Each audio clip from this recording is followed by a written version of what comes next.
Hi everybody, my name is Tar and I'm the Garden Center Supervisor here at Alaska Mill and Feed. Thank you for joining me on our class on how to start your seeds.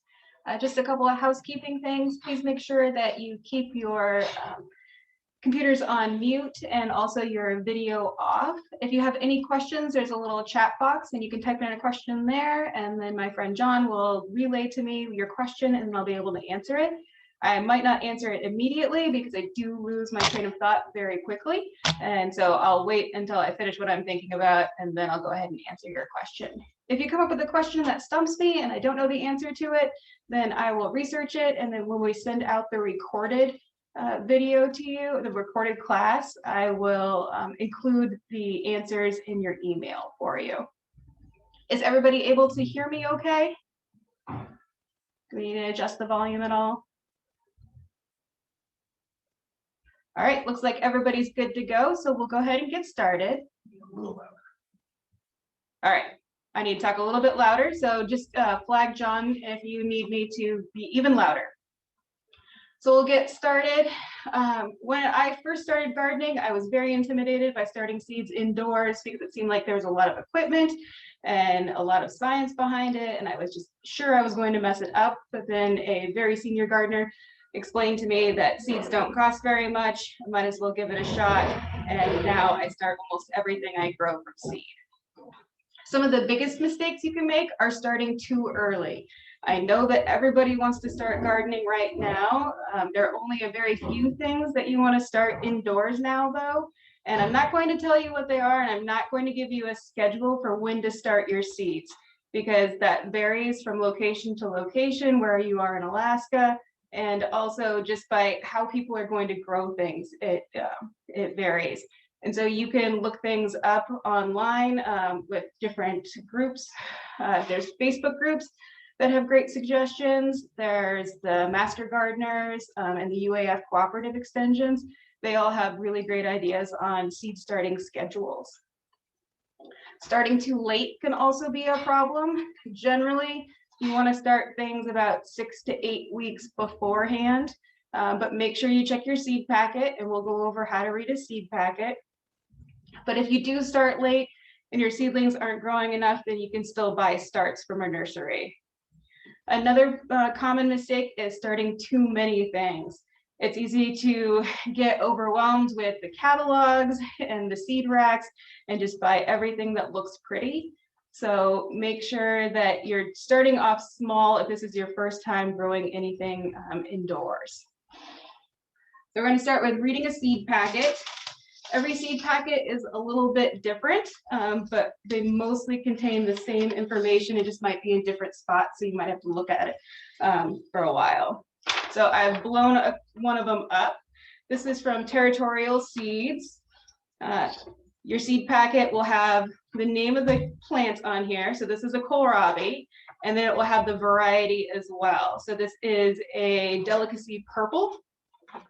I also like it when the seed packet has the botanical name of the plant on there, especially if I'm trying to source native seeds, so I can make sure that I'm getting something that really is native to Alaska or to the US, but not all seed packets contain that. Sometimes you can look them up on the seed seller's website, though. There's always a pretty picture on the front. Sometimes it's drawn so that they can have the stylized version. Sometimes it's a photograph of your end product. Some of them are really gorgeous. I know the Hudson Valley Seed Company, they have art packs where they commission contemporary artists to design seed packs for them to tell the story of that particular plant, and they're really beautiful. The weight should also be on there, or the number of seeds that are in the pack. It's a little bit more tricky when they have the weight and not the number of seeds, but you should be able to look up and see about how many kohlrabi seeds are in half a gram. And then that will tell you whether or not you will have enough seeds for what you want to grow. There's the price on there. And then I'm going to flip over to the back. So on the back right here, it says packed for 2020. So this is an old packet of seeds that I had last year. And so these were packed to be grown last year. So if I grew them this year, I would probably want to do a germination test on them and sprout a few beforehand in a wet paper towel, in a plastic bag that's left open. Give it a couple of days sitting out in a warm spot, and then check and see how many seeds have actually germinated. If none of them germinate, then I would probably try it again just to make sure I didn't do something wrong. But I would also probably just buy a new packet of seeds. But you can also see how many, like about what your germination rate is going to be. Some seed packets will also tell you the germination rate, like 80% germination rate. If you plant 10 seeds, probably 8 of them are going to germinate. You also have, let's see, the seed depth. So that's the depth that you want to plant your seed at. This is 1/4 inch. Seed spacing is 1 inch. And so if you're planting these outside, you want them to be about 1 inch apart. If you're planting them indoors in flat trays and not cell packs, then you want them to be about 1 inch apart as well. And I will go through and plant some seeds up with you so you can see how that works. Soil temperature for germination. Not all seed packs contain this, but it's really handy if you know it. So these kohlrabi, they germinate best when the temperature of the soil is 55 to 75 degrees. So you know that you don't need a heat map for them, and that they're going to do fine outside, starting off with cool soil around 55 degrees. Days to germination is really nice when it's on the seed pack. This one's 5 to 17. So if they haven't germinated after 10 days and I'm panicking, I can take a look at the packet and remember that they just might not be ready yet. And so they need a few more days. There are some kinds of seeds that take a long time to germinate. Peppers can be one of them. So if your peppers aren't coming up, they can take around 20 days to germinate. Carrot seeds also can take a long time to germinate as well. So make sure you're checking your seed packet. If it doesn't have a germination rate, then you can look it up on the company website, or also do a little bit of research online usually and find a germination table. Thin plants too. So you want to thin them to 3 to 8 inches apart for these ones. So they're going to need some room to grow. And so this tells you how many plants you want, or how far apart you want your plants spaced. This packet's pretty great because it tells you how to sow them indoors. It says start seeds 4 to 6 weeks before your last frost date.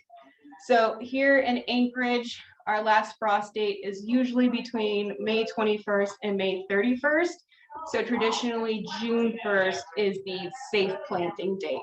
And so I do all my calculations with June 1st. Sometimes I plant out a little bit before June 1st, but when I'm starting my seeds and I'm trying to figure out when I need to start them, I use June 1st as my planting out date. And see, it says transplant out when nighttime temperatures are above 30 degrees Fahrenheit. So the kohlrabi can be planted out when it's still pretty chilly out there, and they're fairly frost hardy. So they can take a couple of frosts. Sowing outdoors. Not all seeds can be sown, direct sown here in Alaska, but kohlrabi is one of them. So you can, it says for spring planting, sow the seed about 1 month before your average last frost date. So you can go ahead and put that seed in the ground before the last frost date. So if we're going with May 31st, that'd be the beginning of May, you can put them outside. Growing tips. Kohlrabi is a frost-tolerant plant that tends to be of a better quality when harvested in the fall. Fertilization tips. So this one, you're going to apply 1 cup of, let's see, it's their complete fertilizer. So you can use like a complete fertilizer on that, or a vegetable fertilizer per 10 row feet. And so if you're not growing 10 feet of kohlrabi, then you would use less fertilizer. Harvesting tips. If you have a spring sown kohlrabi, so if you grow it in the spring, then you want to harvest them when they're pretty small. That's when they're the most tender and flavorful. You can let them get a lot bigger. I've had kohlrabi that are like 4 to 5 inches across, but they're just not as tender and not quite as flavorful sometimes. And then this seed packet does tell us the minimum germination standards, which is 80%. And it also tells us the usual seed life, which is 3 years. That's if they're kept stored in a cool and dry place. And don't put them someplace where they're going to get damp because they won't last as long. And then it says, see our winter catalog, so you can also look to the company for more information. So that's the basics of how to read a seed packet. Like I said, they all give you a little bit different information. I like the Denali seed packets a lot. I didn't blow this one up, but it tells you when and where to plant. It's specific to Alaska, so you know that when you're reading the Denali seed packets, that they're telling you how to grow them in Alaska. Okay. So now we are going to plant some seeds. This right here is my basic seed setup that I use, and I'll go through all the pieces of it. There are different ways that you can sow seeds for spring planting, but this is the most basic way, and this is how I do it, and I've had a lot of success with it. But there are other ways out there, so not saying that one way is better than the other. This is just the way that I do it. All right, so I have the standard cell packs here. There's 6 cells, and so this will hold 72 seedlings. And it's one of those things where this is why you don't want to start your plants too early, because if you start them early, you're going to have to take them out of these cell packs and plant them into larger pots. And so one 72 cell tray will turn into 4 trays of the 4-inch pots.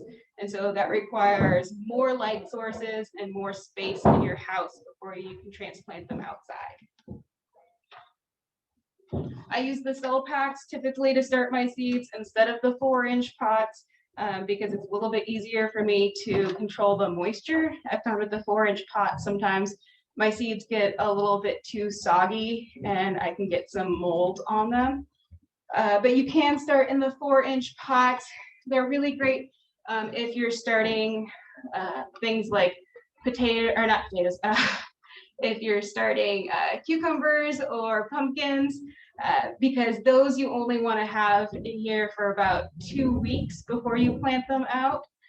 Cucumbers you can do earlier, but pumpkins and squashes you only want to grow for about 2 weeks because they don't like to have their roots disturbed. And so this way they grow fairly large, and when you pull them out to transplant them, you're not disturbing their roots as much. All right, so I have the cells, and then I put the cells in 2 different trays. The one they're going to stay in is a standard flat with holes. This provides drainage so that there's no water pooling in there. But then I also have another tray. This is actually a heavy duty flat that doesn't have any holes. I use this one for watering. Also, if I need to transport them from place to place, it's a little bit sturdier. Sorry, there's a lot of banging going on. It's a little bit sturdier, but I don't keep the trays in this one all the time because there's no way for it to drain. I have tried keeping them in this one the whole time. I did not have success. Other people might, but the tray with the holes tends to be the best. All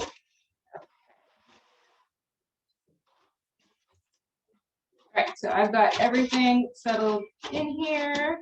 There we go.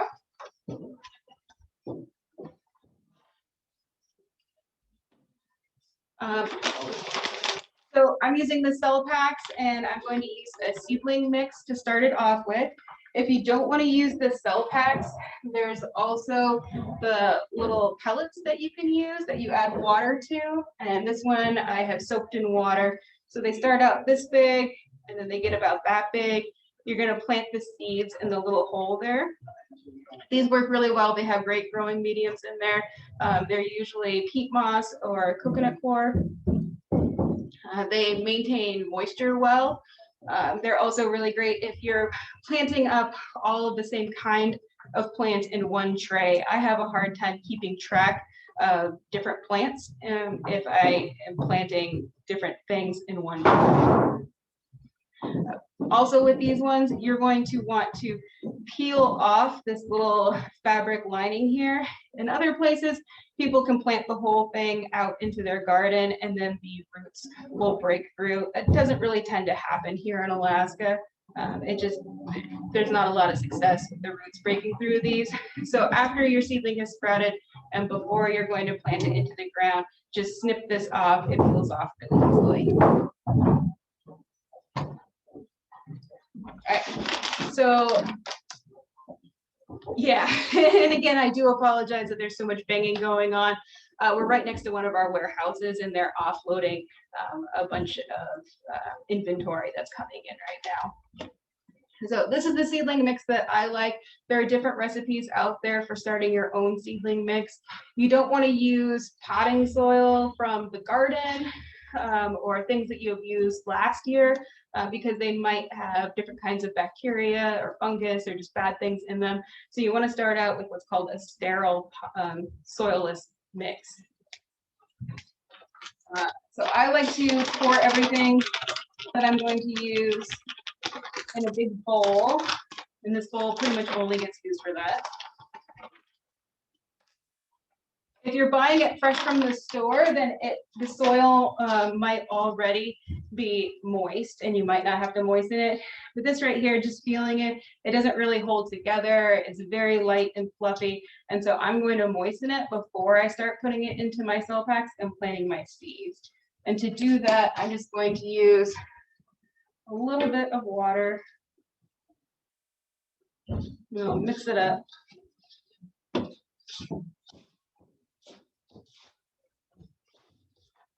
If you don't do this, your soil can become hydrophobic if it becomes too dry.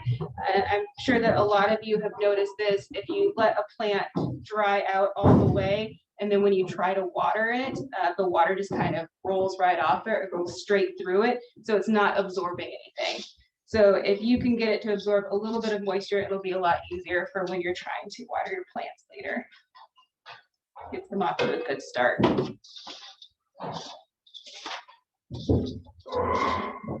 All right, so this is starting to stick together a little bit more. Do a little bit more. And gardening really is a lot of trial and error. So even if something works for me, it might not work for you. And so it's a process, just keep trying new things. I always experiment with a new growing method every year just to see if I like it better or not. Okay, so this right here, sticking together pretty well, but not too much, it still breaks up. I don't want it soggy. All right. Okay, so I'm going to take out one of my cell packs.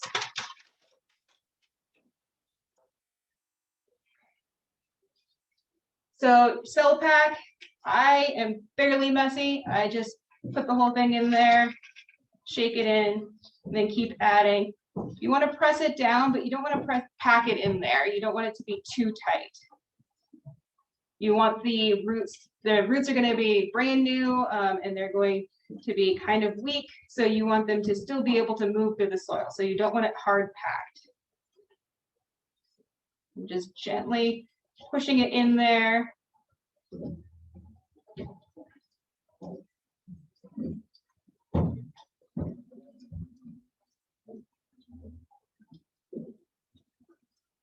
All right.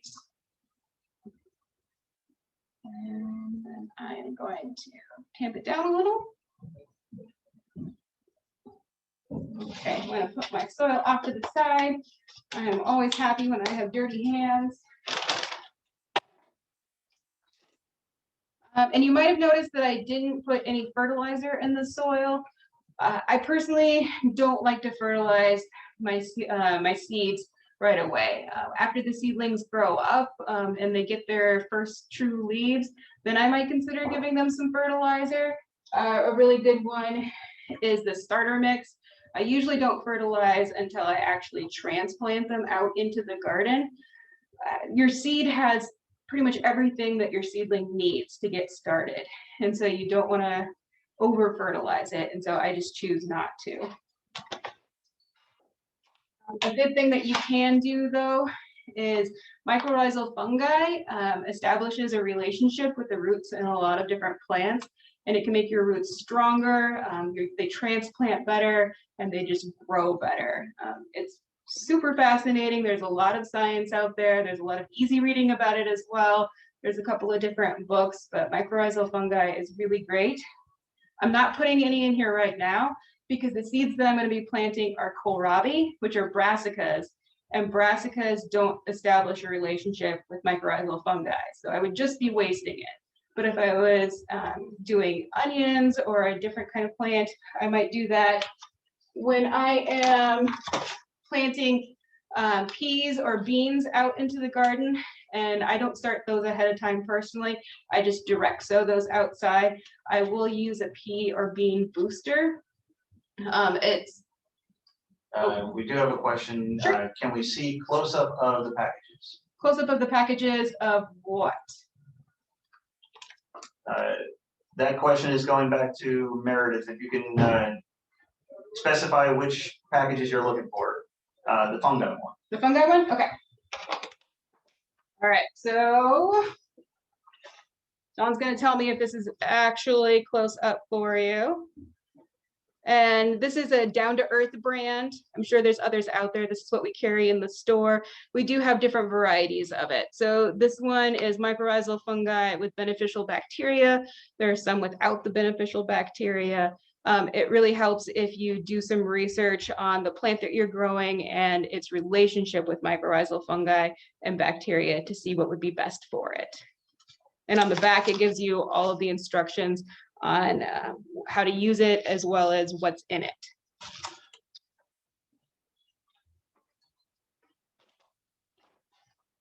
And was there a seed inoculant? Yes. Yep. So the mycorrhizal fungi kind of acts as a seed inoculant. And then this right here is the pea and bean booster. This one's by Burpee. We carry a lot of these. This little packet will treat 10 feet of a row of peas or beans. It really helps if you get your seeds, your pea or bean seeds, a little bit wet beforehand. And then sort of, I put them in a bag with this, shake it all up, and then put it down because you want the booster to touch the seeds and make sure it kind of coats them. If you don't do that ahead of time and you only remember when you're out in the garden, then when you're making your furrow and planting your seeds, you can put it down in the furrow first and then put your seeds on over it.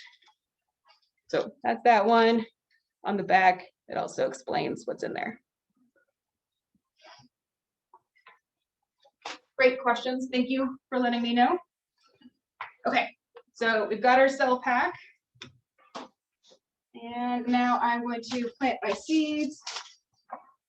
If you don't like handling small seeds, we sell these nifty little seed sowers here. It has a dial on it. So you pop the clear plastic part off, you put your seeds in here, then you pop it back on. There are different numbers. And that lets you know about how many seeds will go out based on the size of the seeds. So 0 is when you're not ready yet, and then it goes 1 all the way up through 5. 1 is a little tiny hole, and then 5 is much larger. I personally like just using my hands, so that's what I'm going to do. So these are the kohlrabi seeds that need to be planted at a depth of 1/4 inch.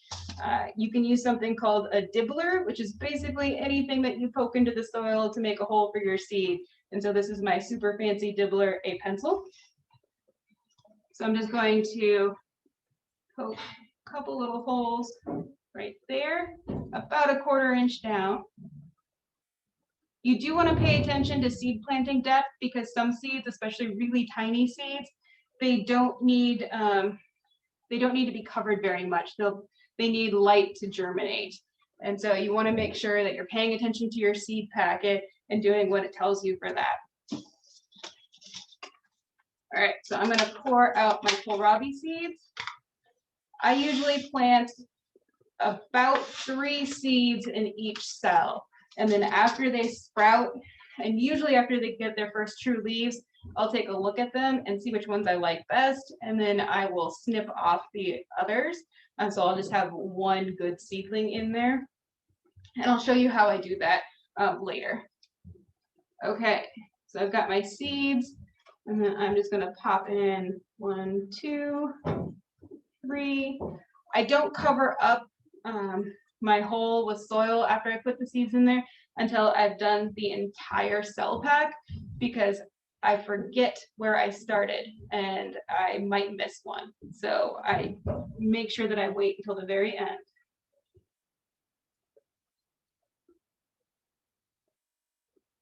These are pretty large seeds, so they're fairly easy to sow. In general, if a seed packet doesn't tell you how deep to sow them, you can usually guess about 2 to 3 times. The depth is about 2 to 3 times the width of the seed. So that's really great for things like squash seeds, which are much larger. You take a look at the width, not the length, and you do about 2 to 3 times that size. Okay, I'm gonna put the rest of my seeds back in here. Most seed packets have a self-sealing flap on there, unless you get overexcited and you rip it off. Then you can paper clip it shut and put it in a Ziploc bag. All right, so I'm done with that for right now.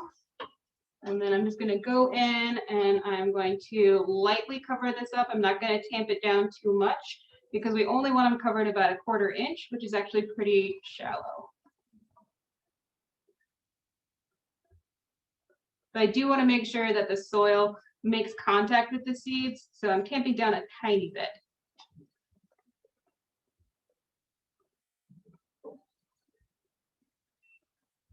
All right, so I've got them all. I'm not going to plant up this entire tray because that would be kind of boring to watch. But what I would do, once I have everything planted up, I like to lightly spray the top. This is just regular water. Filtered water is great if you have a lot of minerals in your water or chemicals that you don't want your plants to have. So I'll mist it. This just makes sure that the top stays moist. But then I'm also going to fill up this tray with some water. It's got the ridges on the bottom, so I want to make sure the water goes over the ridges so that it can come up through the holes in the flat tray with holes. All right. Also get to see how level your tables are. And then I will just place the whole flat in here. Place it in gently so you don't squish a bunch of water out. For this, I'm only going to leave it for 15, maybe 20 minutes. If I didn't pre-moisten my soil that I use, possibly 30 minutes, but I'm going to keep checking on it because I don't want it to get too moist. You need to keep the soil moist, but you don't want it to be soggy. You don't want to be able to squeeze water out of it. So I leave that in there. Once I have the soil as moist as I want it, I am going to put a lid on top of it. I like to use a short lid because, as I'm going to show you, I like to keep the lights really down close to the seeds when they're first starting off. There's also the larger domes that you can use for humidity. If you don't have one of these domes, you can use saran wrap. That works just as well. I find that the saran wrap's a little bit harder when I don't have all the same kind of plants germinating in one tray, because they can germinate at different rates, and then I'm having to move the saran wrap around to cover everything up. You got a question? Okay. Is seed tape worth trying for carrots? Seed tape is definitely worth trying for carrots. Carrots require a lot of thinning, and the seeds are very small. So when you're planting them, usually you'll go about the first row and you will plant them spaced out 1 to 2 inches, just like you're supposed to. And then you will get tired of doing that because everybody sows a lot of carrots, and you will just broadcast seed them, throw them out there, and then you'll have to do a lot of thinning. So it's definitely worth it trying seed tape for carrots. We have Burpee seed tape that you can use. You can also look up how to make your own seed tape. You can buy the carrot seeds and then use them that way. Some places will sell pelleted seeds.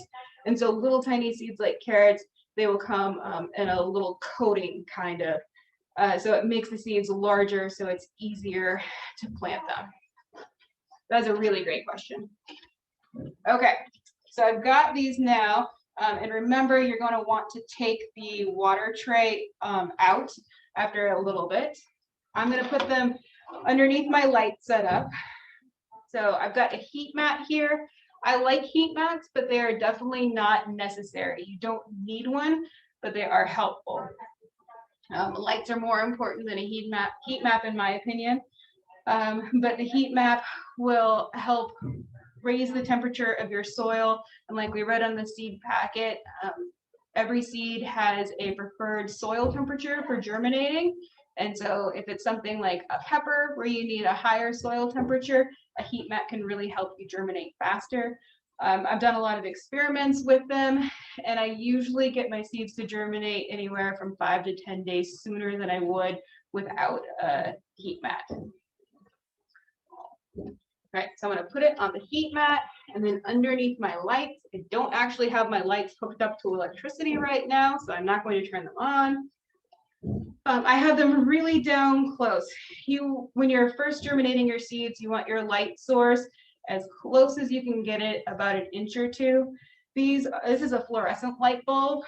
It's just 1 tube right here. I'm pretty sure this is a T5 fluorescent light bulb. It came with this whole setup. It's a jump start light stand that includes the light with it. I like these because the fluorescent lights, they're not quite as energy efficient as the LEDs, but they're a little bit more cost efficient for me. The initial startup is more cost efficient. The stand right here allows me to raise and lower my light crookedly. There we go. Takes a little bit of getting used to, but you can work with that. So I can raise and lower my light as my seedlings get taller. If you don't keep your light source close to your seedlings, then they can get what's called leggy. And so they're stretching and they're trying really hard to grow up to the light so that they can get the energy that they need from the light. But it means that they're a little bit weaker and they don't thrive as well. You can usually still plant out seedlings that are leggy, but they just might not do as well. You can definitely try putting your seedlings in a bright window, but most of the time windows here in Alaska are not going to be bright enough, and you're going to want a secondary light source. And so this is the setup that I use. I also have the big 4-foot ones. It works really well for me. You can also use just a regular like clip-on lamp.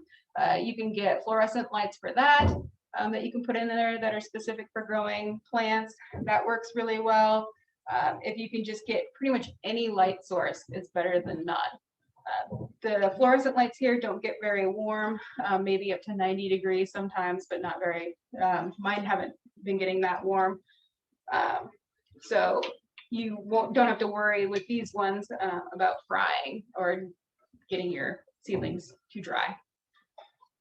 All right, so I'm going to keep it down nice and low.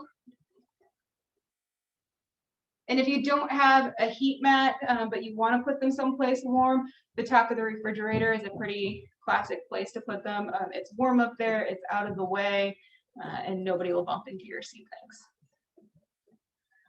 Once my seedlings start to grow a little bit more, I will, once they germinate, I usually take off this lid. You can put on the larger lid when they get taller. This keeps the humidity going, but what I like to do is I like to put a fan nearby to circulate the air. I've had a lot of problems with too much moisture in the past, and so the fan circulates the air so it keeps things just dry enough, and it also strengthens my seedlings by providing that little bit of movement, and so their stems have to get stronger. All right, we got 2 questions. 2 questions. Do you use the one light to start your whole garden, or do you use multiple lights? I personally use multiple lights. So this one right here, you can try to work it out so that you only need 1 light by timing how you plant your seedlings out. Once they get tall enough, then you might be able to just move them to a windowsill or a bright window, and you wouldn't need this light to start with. But I personally have multiple lights. Every year I add a couple of more just to keep it cost efficient for myself. For this one right here, you can also put 2 trays side by side. In my opinion, it doesn't work quite as well because all the light is focused right here. And so these plants over here are still going to be stretching towards that light source, and you'll really be able to see them actually like leaning in that direction. But if I'm doing it that way, then I will move my cell packs around. That's one reason why I like the cell packs, is because I can easily change them up. And so I will kind of rotate them so there's a light schedule and everybody gets enough light. The other question was, do you have to protect the mat from moisture? Thinking about after I remove solid tray from watering for 15 minutes. That is an excellent question. The mat is pretty solid and doesn't seem to need to be protected from moisture. I often put a little tea towel down in between my tray with holes and my heat mat.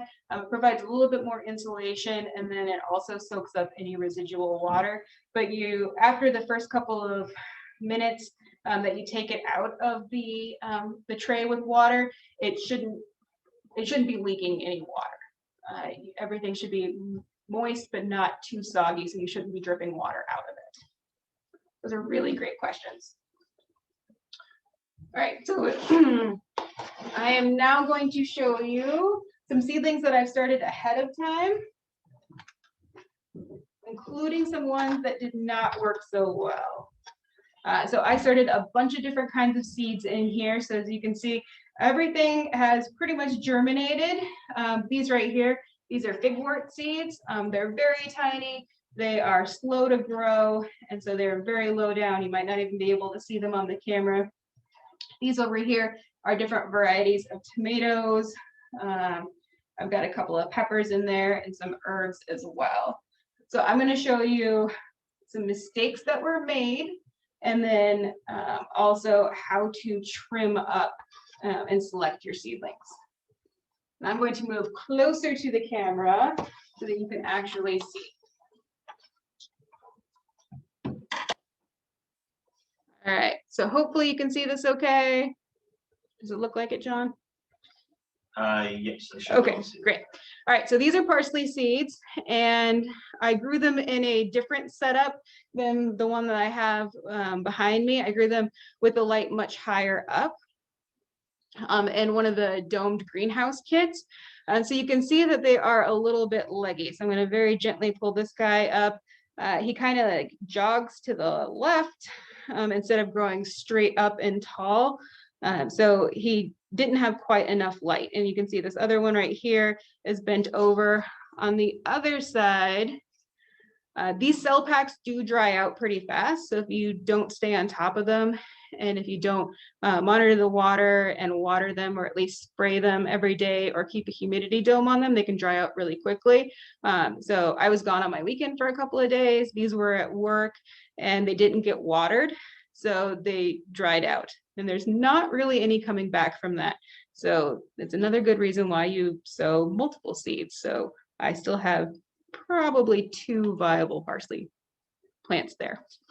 Even though these guys are pretty leggy, I still think that they'll work. I'll put them closer to a light source, make sure they stay nice and moist, and I think they'll straighten out after a little bit. The fan will also help like indirectly blow air onto them, and that will help strengthen their stems. All right, so here is another one. These are sun gold tomatoes, and you can see, so the smooth leaves right here, those are the cotyledons. Those are the first leaves that come up, but the lobed ones, and they're kind of furry too. They have little tiny hairs on them. those are their first true leaves. Tomato plants are pretty great because any part of the stem that you put into soil will start to grow roots off of. So these ones you can pot up into larger pots. It's easy to get carried away with tomatoes. Last year I had about 15 tomato plants because I do not like to cull them. They are all my babies, and so I keep most of them, and then I pot them up and I just keep potting them up. This is a little early in my opinion to start tomatoes, but I wanted to have them to show you. And only because tomatoes grow pretty fast. Usually 6 to 8 weeks ahead of when you're going to put them outside or out in your greenhouse is good. If you start them this early, you're going to have to keep potting them up into larger and larger pots to accommodate their root system so they don't get root bound. And that just starts to take up a lot of space in your house. All right, so these are little Fiskars snippers. There's different varieties. I like these ones because they're a little ergonomic, and when I'm working out in the greenhouse, my hands tend to get tired when I'm doing a lot of pruning. So I'm going to take a look at each of these cells and decide which one I think is the strongest and most viable tomato plant.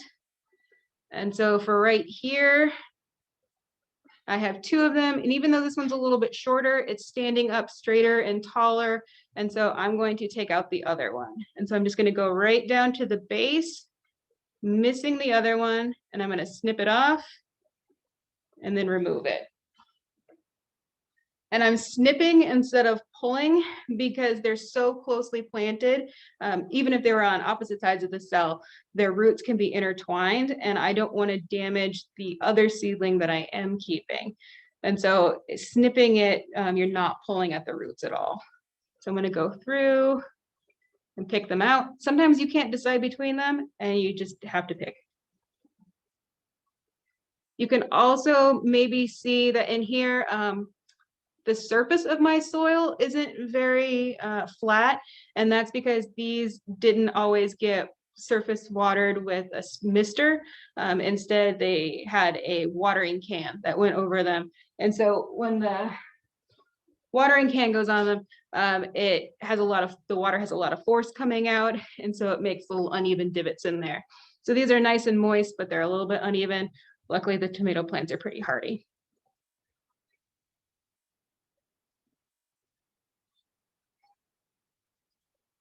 And I'm just going to keep going. See, these 2 right here are growing very close together. So if I pulled one of them, the other one would definitely come up too.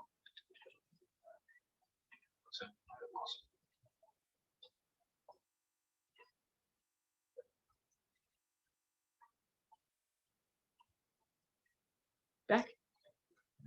Okay. I'm done. We're working on the frozen picture right now. I'm going to move back over there. I finished trimming up all of my tomato plants. Usually I'd let these go for a couple of days just to make sure that the roots are nice and strong before I transplanted them into larger pots, but I wanted to show you how I do that.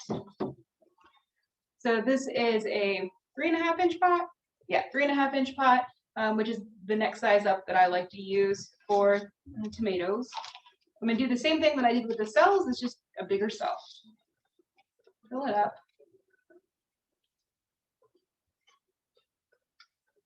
Okay, pressing down lightly, but not too much.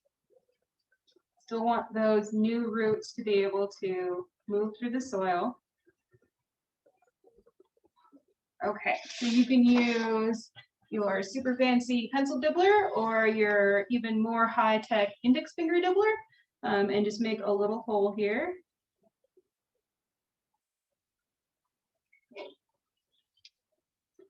Sometimes this is called pricking out.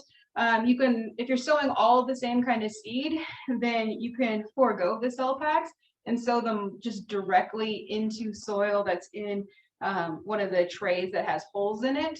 And then you can go through and prick out all the ones that you want to keep. And so you don't have to do quite as much trimming that way, but I wind up with way too many tomatoes. All right, so this one looks good. And so I'm going to kind of gently scoop it out. I want to make sure that I'm not going down right next to the stem because I don't want to stab any of the roots. So I just want to scoop it out. scooping. Gonna very gently grab it.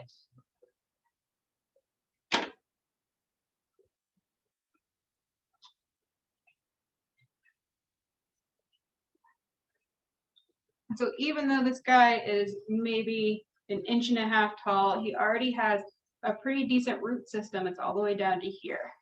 And so I need the index finger to work. We'll plant that in there. When I am potting up tomato plants into larger pots, I like to go a little bit further down on the stem. That way they become a little bit stronger because, like I said, tomato plants will grow roots out of any part of the stem that you put into this soil.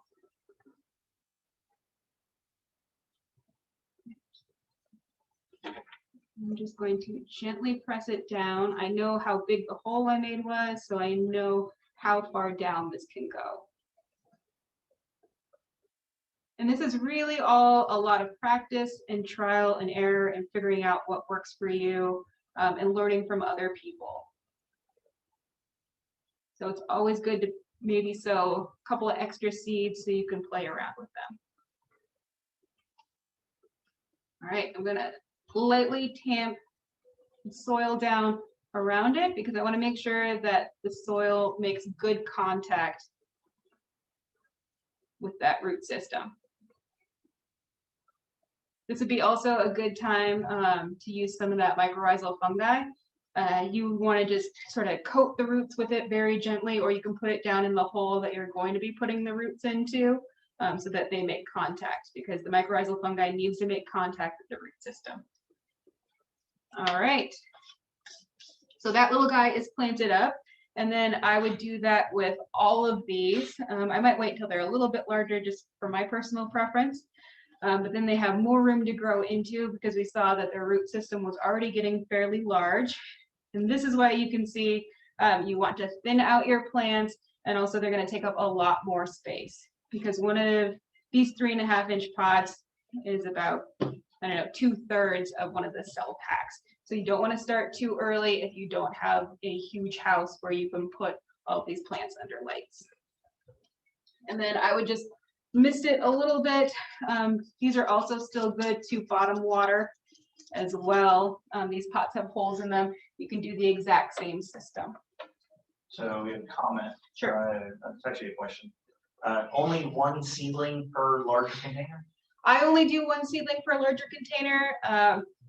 There might be people who do 2 seedlings in here. That might work for them. I find that my roots tend to get too big, and then I'm just gonna have to split up the seedlings and cull them again, and take whichever one is the strongest. So if you have a whole bunch of tomato plants, then maybe you can put them 2 to a pot. I personally don't, though. I give them their own individual pot after the cell packs. But like I said, there are a lot of different ways to do this. So this is just the way that I do it, but you might talk with somebody else who's been gardening for a long time, and they might do it totally differently and still get great, beautiful tomatoes. That's one of the great things about gardening. I think it brings us closer together. It gives us something to talk about. I am willing to bet that if you have a neighbor that grows gorgeous tomato plants, that they want to talk about how they grow their tomatoes. So go over and talk with them, learn how they do it. You don't have to do it the same way they do it. You don't have to do it the way that I do it. These are all just starting points, and you can experiment and do it your own way. So after you have your seedlings potted up, you can let them grow for a few more weeks, and then you want to start hardening them off. I usually start hardening my seedlings off about 2 weeks before I'm going to put them outside. Generally, that's going to be after the last frost has passed, so that's that June 1st date.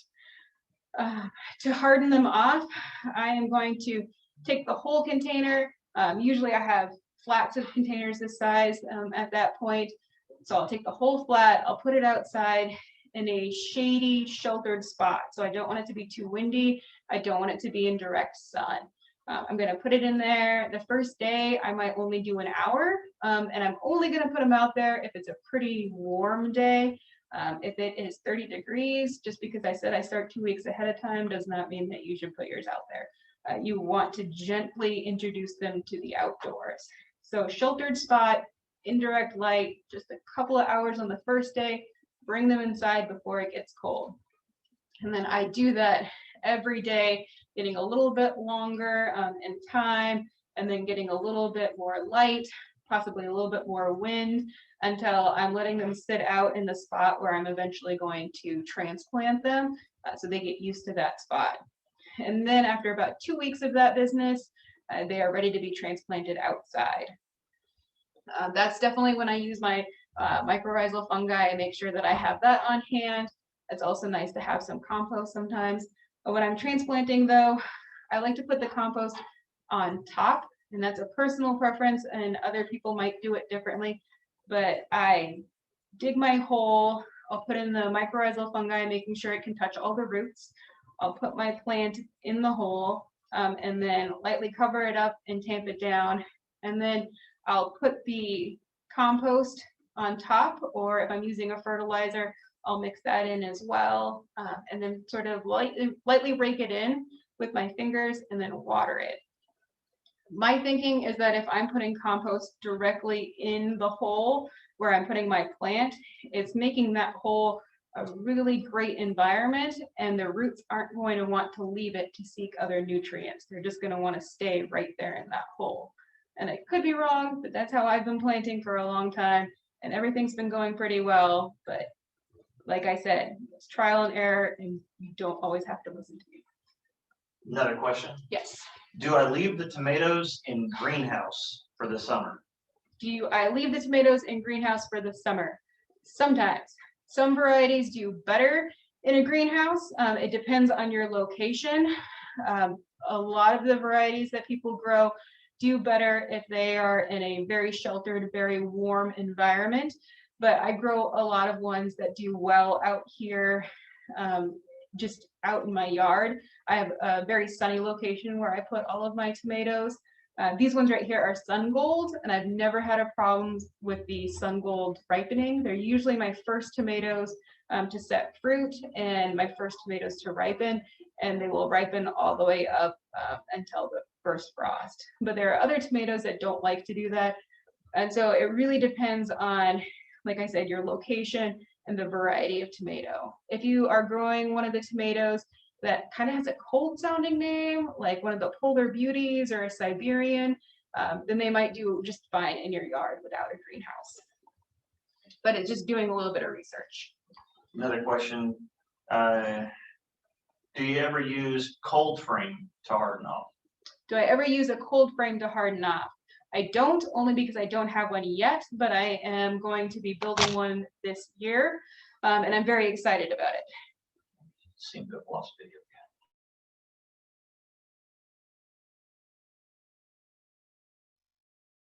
again. We are back. All right.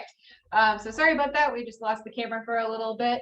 But the question was about cold frames and do I use them to harden things off? I do not, but only because I don't have one. I will be teaching a class, I believe it's in June, so it's not up yet, on cold weather sowing and winter sowing. And I'll be talking about cold frames in that. It'll be planting a garden for the cooler season, so into the fall. So looking up how to build a cold frame is a great idea. And if you have one, using them to harden plants off is also excellent because it's a nice sheltered area. It's a really great question. And I hope that also takes care of your question, Sharon. She had commented saying, please try to have a class next year on the cold frame. Oh yes, I will be doing a class on the cold frame because I think they're fantastic. And so that'll be in June because that will give everybody enough time to plant seeds going into fall. Okay, let's see. Oh, another thing that I want to mention that I forgot to is make sure that you label all of your seedlings. I have little pieces of tape on these cells right here because the sticks that I have are too tall for the dome I have on there. I am notorious for mislabeling my plants. One year I could not figure out why my broccoli looked so funny. It was because they were cucumbers. I just got them mixed up. So make sure that you label your plants. It's really easy to just get a popsicle stick and a Sharpie, and that will work for a little bit, but it often fades. You want to get a paint pen, and we have these permanent ink xylene-free pens that are great for gardening, and those work really well on your stakes. So that way you can write on it what your plant is and it won't fade. And if you want to really make sure it doesn't fade, then you can put some clear tape over it as soon as you're done writing it. I think the last thing that I had to talk about was direct sowing seeds outdoors, which we kind of touched on throughout the class, and it's pretty much the same thing except for you don't have packs. You want to make sure that your seeds like to be sown outdoors, so read your packet. You want to make sure that if you're sowing them before the last frost date, they like to be out before the last frost date. And you also want to look at the germination rate on there to see how soon they're going to germinate. And then some packets will have a maturity rate, so how many days it takes for them to mature. And you want to take a look at those things so you know when to plant out your seeds. But it's the same thing. You want to space them out evenly according to the instructions on the packet. You use a dibbler. Things that I have done before to make planting outside easier is if you take a muffin tin tray or an ice cube tray, and then the little spaces on there are about as far apart as you want to keep your seeds. And so I'll press that down gently into the soil and then make a little hole in the middle of each of those indentations. And that just helps me keep track of how I'm planting outdoors. So another question was, any suggestions to keep cats out of a freshly planted garden plot outside? Oh, I love cats, but they're the worst when you just plant things out. So we have a couple of different things that can help keep cats out. Some of the sprays, there's sprays out there, there's some powders. You can use ground pepper. You can put that on the soil. It won't hurt your plants, but cats don't like it when it gets on their paws. They do also have water security devices. So it's like a high-powered sprinkler that can scare them when they come by. You can put a net on it or some chicken wire around it and then a net on top, and that can also help. And another person commented, do not plant catnip. Yeah, cats like catnip. So don't plant that. There are plants out there that they dislike, so you can look into that, look those up, and you can plant them around your seedlings. But it's hard when you're first getting started, especially when you're sowing before the last frost date, because there's nothing else that's going to be growing out there. So you definitely have to keep an eye on it, and it's something that I also struggle with. Any more questions? We'll wait just another minute or two for some more questions. And if I don't see any come in, then we will wrap it up. And then, John, could you type in my email address so everybody can see it? Yes, I will type it in the chat. So if you do come up with questions, or if I didn't answer something the way that you needed me to answer it, then just go ahead and send me an email. I'm also here all weekend. I work Saturdays and Sundays, so you can stop by the store or you can call and they can put you in touch with me. Email works really well, but I do need a day or two to respond to it because I don't have a desk-based job. So I usually only check my email every day or two. And a couple questions rolled in. What seeds are available right now? What seeds are available right now? Lots. We have lots of seeds available currently. We have Lake Valley seeds. We have their regular seeds and their organic. We have Renee's Garden. We have Ed Hume. We have Territorial. We have the Denali Cool seeds. I know I am missing some, but we've got lots of seeds currently. We also just got in some of our spring planting, summer blooming bulbs and dahlia tubers. We'll be getting another shipment soon, but we got in our first shipment the other day, and I'll be teaching a class on that this afternoon. And all the supplies that you mentioned and used today, do we carry them here at the mill? Absolutely. We carry all of these supplies here at the mill. That's where I started shopping when I first started gardening, way before I worked here. And now I spend more money here now that I work here because of all the cool things that we have. But we also have, we tend to have seed starting kits made up with your trays and your cell packs and the lids on there. Sometimes we run out of them just because we run out of one of the different components. But we should have all of the seeds, all of the soil, the lights, everything that you need. All right, it looks like that was the last bit of the questions. We wanted to thank everyone for joining in today, and we will get the video out hopefully later this afternoon, if not as late as Monday. All right, thanks for joining us, and everybody have fun sowing your seeds.